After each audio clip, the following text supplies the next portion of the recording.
आज सिक्का पड़े छे मुझे नामना राजत भेच मटियारનું એ વાત તો ઠીક છે પણ જ્યારે આકાશમાં જોઉં તો તારા કમટમી રહ્યા છે જ્યારે પાતાળમાં જોઉં તો પાણી ખળખળી રીછો એ વાત પણ ઠીક છે પણ જ્યારે હું જંગલની અંદર જાઉં છું તો જંગલનો રાજા સિંહ પણ એકવાર આ પટિયાર દેજો હોય ધમકી જાય છે એ વાત પણ ઠીક છે પણ જ્યારે હું રણ મેદાનની અંદર યુદ્ધ કરવા જાઉં છું તો મારા જેવા શૂરવીર પુરુષો પણ એકવાર આ પટિયારને જોઈ અને થોભી જાય છે પણ આજ મારા રાજની અંદર સુખ ચાલે છે અને સુખ ચાલી રહી છે અને મને કઈ ખબર નથી પડતી માટે એવા હું મારા રાજના વહીવટ તંત્ર ચલાવતા વ્યાલા પઠાણને બોલાય અને પૂછી ખાતરી કરું છું અને આજ રાજા બોલાવે ને પરદલિયા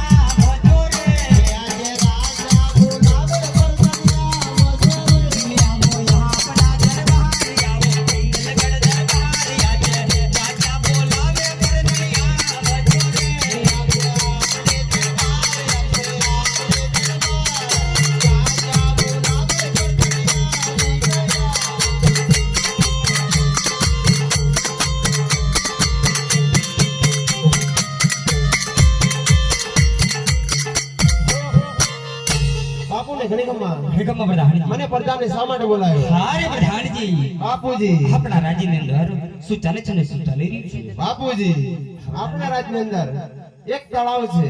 તળાવની અંદર વાઘ અને બકરી ભેગા પાણી પી રહ્યા છે. શું વાત કરજો પ્રધાન? હા બાપુજી. પ્રધાનજી બાપુજી હંમેશા માટે એવું જ ચાલવું જોઈએ. એવું જ ચાલશે. હારે પ્રધાનજી બાપુજી ગઢને ગાંગરે મુરલો ટોકા કરે છે. શું વાત કરો બાપુ? અને કોયાલ કાળો કિલોલ કરે છે. ના હોય. મને લાગે છે કે દુશ્મની રાજનો માણસ આપણા રાજ્યની અંદર મહેમાન ગતિ કરવા માંગે છે. મહેમાન ગતિ? હા પ્રધાનજી. પ્રધાનજી આપણે રાજના ચોકી પેરા કરવાના છે. બનશે કે કેમ? રાજમાં રહેવું કેમ નહીં મને બાપુ? હારે પ્રધાનજી આપણે ચોકી પેરા કેવા કરવાના છે? કેવા કરવાના? અંદરનો માણસ બહાર નહીં, બહાર નહીં, અને બહારનો માણસ અંદર અંદર નહીં. આ પિંગલગઢના ધનેની રજા સિવાય કોઈ અંદર બહાર ન થવું જોઈએ. ના થાય. બનશે ને? બનશે. ઓકે તો આપ ચોકી પેરા શરૂ કરો. ભલે. ભજ ભંગા મન ચોરીને ગણ દેવ ચાલી અરે